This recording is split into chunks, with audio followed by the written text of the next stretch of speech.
The house was silent the night she told me to leave. No argument, no tears. Just her voice, low and sharp, cutting through the quiet. Find somewhere else to live. Or die, I don't care. You're useless now. I remember the way she looked at me, like a stain she couldn't wash out. Behind her, the chandelier trembled slightly, the faint hum of air conditioning filling the space between us.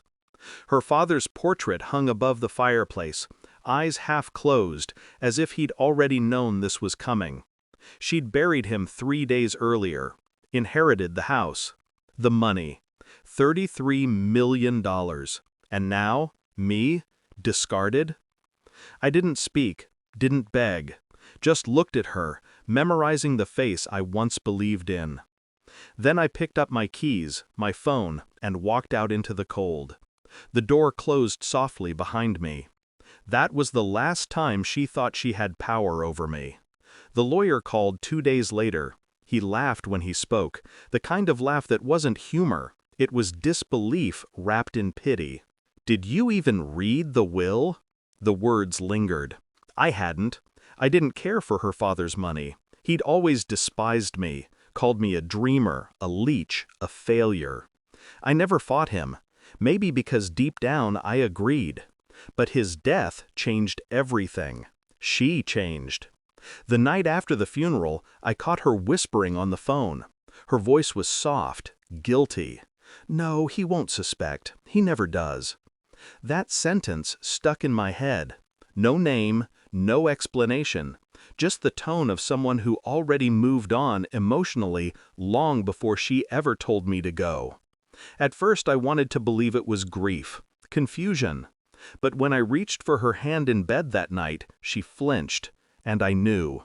Something inside her had already shifted, something irreversible. The next morning, she smiled as she handed me black coffee. But there was no warmth in her eyes, only calculation. I started watching her quietly. No questions, no accusations, just observation. She'd go out every evening for errands, dressed too carefully for grocery runs, perfume she hadn't worn in months, lipstick she used to save for anniversaries. Her phone, once carelessly left on the counter, now followed her everywhere, always face down, always locked. So I adapted, became invisible in my own home, listened more, spoke less. One night I saw a text flash on her screen before she flipped it over. 3 words.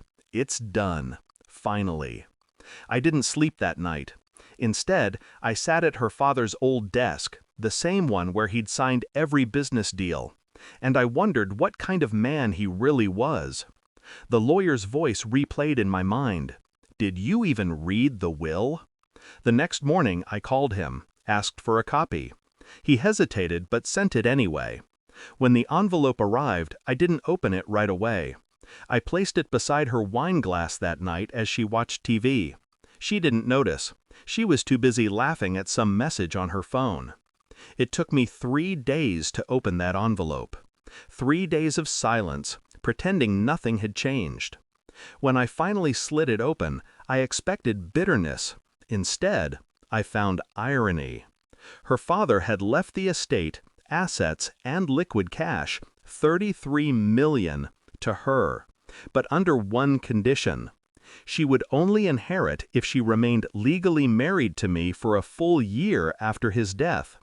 If she divorced, separated, or abandoned her spouse, everything reverted to me. The words sat there, printed in elegant serif. Her father's signature below, cold, deliberate. He hadn't trusted her. He'd trusted me. That night when she came home, I was waiting, calm, patient. I handed her the envelope. She looked at it, confused, then opened it. I watched her face drain of color. Her hands trembled. You knew?" I said nothing, just leaned back, letting the silence answer for me. The sound of her breathing filled the room, fast, uneven. This isn't fair," her voice cracked. She sounded small, fragile.